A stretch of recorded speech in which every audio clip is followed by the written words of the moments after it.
Hey guys, welcome to Game Back. Today bringing a video, and today we're going over the G36 assault rifle, or the LMG conversion to the assault rifle for the G36, and discussing whether or not it's viable. So here in the gameplay, you'll be seeing, I'll show two really good games here on Rebirth, Resurgence, Solos, where I'm using the G36. I'll also link down below some old videos from OG Verdansk, where I was using the G36 and got some really good wins when I was using it back then. This is a weapon I recently went back to and trying it out, and honestly very surprised with how effective it is if you use it in the right way. So go ahead, I'll show you the breakdown and we'll get into the video, the gameplay in the background. So first off, backing up, here's our final design for the H&K G36 assault rifle.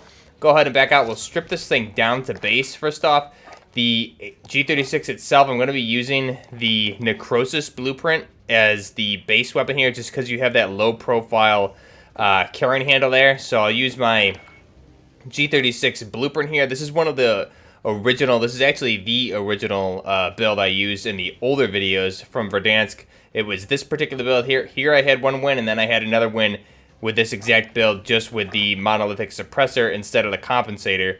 Both very good builds. So this one's going to be a little bit different, actually. We'll strip this down. Muzzle device is obviously going to be the monolithic suppressor for the sound suppression, damage at range. Going to leave that base barrel just because if we go with any other barrel here, we're going to lose that bullet velocity and some other cons there. Laser will skip out on, however, you can definitely go ahead and put on a laser, and I'll show you where you can swap that out. Optic, a different one here is going to be the integral hybrid or the hammer sight.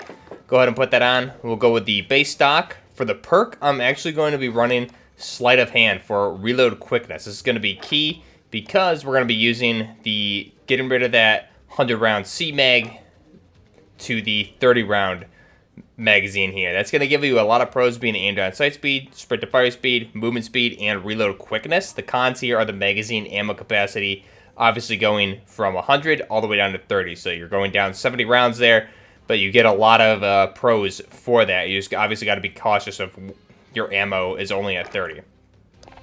And then for the underbarrel grip, typically, I've always run, when I've used this weapon, the Merc foregrip and the Ranger. However, for this one, I'm going to run the Commando grip.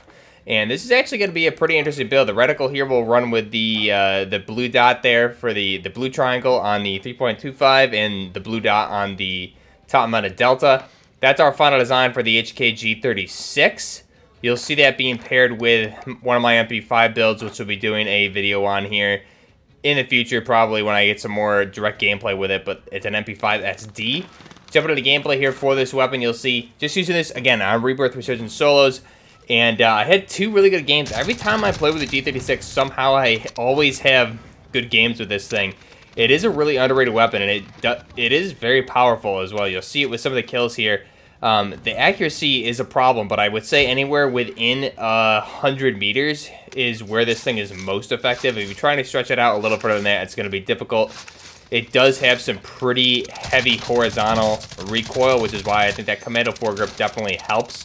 The Ranger foregrip, like I said, I've always had good success with, and the Merc as well, so I really don't think you can go in a bad direction with or a wrong choice with the grips. However, the Commando just seems to stabilize my shots a little bit more and make it a little bit better at some of the longer ranges. But again, this weapon, I would say, very underrated and very viable. I remember OG Verdansk, when I had some wins with this, there was, in one of the videos I'll link down below, there's a few videos I'll link, but one of them directly with a G36, I ended up beating out during, I think it was Season 3, or whenever the Grau meta was going on. I beat out a Grau one-on-one at the very end, down at IKEA there, and I beat out a Grau player at the very end in a one-on-one situation with the G36 to win one of the games, which is crazy. I've used this weapon in some of my off-meta weapon builds as well, or how to outplay the meta, paired with an MG5, and again, every time I use this, it always seems to get me some really good gameplay and some good wins. So the first game here, I ended up having 8 kills here relatively easily, outplaying a lot of players. I ended up dying, unfortunately, in that game just because someone used a stim and slid through a door, and you, like, super slide, like Sonic the Hedgehog or something like that, so I couldn't see him, and he slid, like, 30 feet behind me, and it took forever to kill me, and I almost got him, actually, but unfortunate way to end that game. But the second game here, again, slower playing game. I think I ended up finishing with 6 kills, but again, really good way to play. That's really how you want to play with this weapon, is like that. So just kind of slower, a little bit more tactically. Keep in mind you only have 30 rounds. And again, in this gameplay, pairing it with the MP5 SD for if I really do need to swap to something in close quarters, I have the ability to do that. So let me know what you guys think down below. Again, the G36 is definitely viable. Just depends on how you use it and what you pair it with. So I would definitely recommend pairing it with an SMG just so you have more backup firepower for close quarters specifically. But anywhere within, I would say 100 meters is where the G36 is going to excel. And again, the damage at range, the damage for this thing profile overall just seems to be, it hits really hard because it is at base and LMG. So let me know what you guys think. I'm going to leave you guys with the gameplay in the background for these solo wins. Till next time, this is Buffering Gaming, out.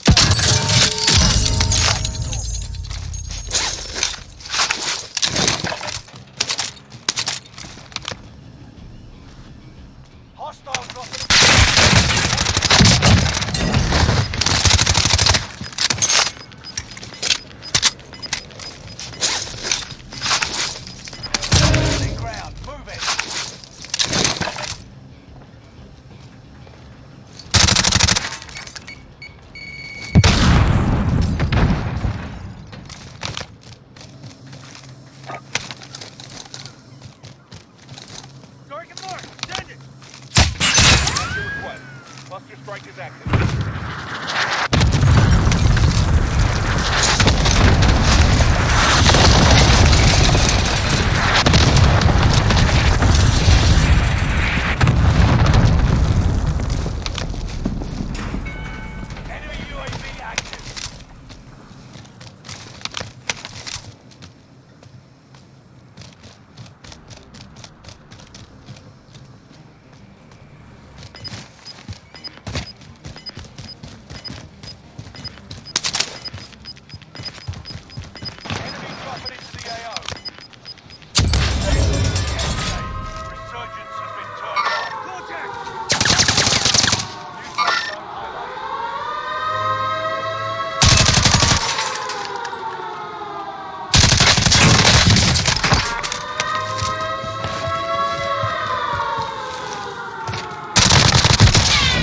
We're doing lined up.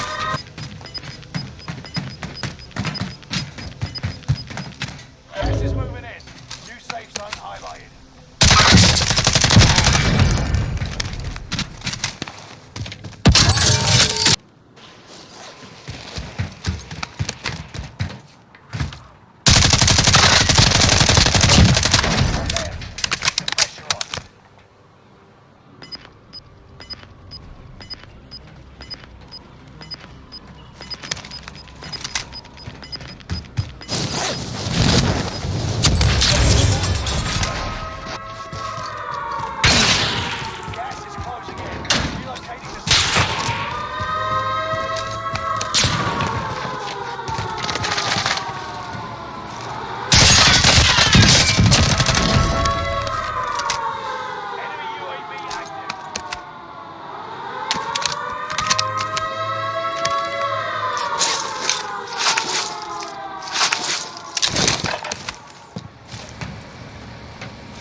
Only 5 remain. Finish this once and for all.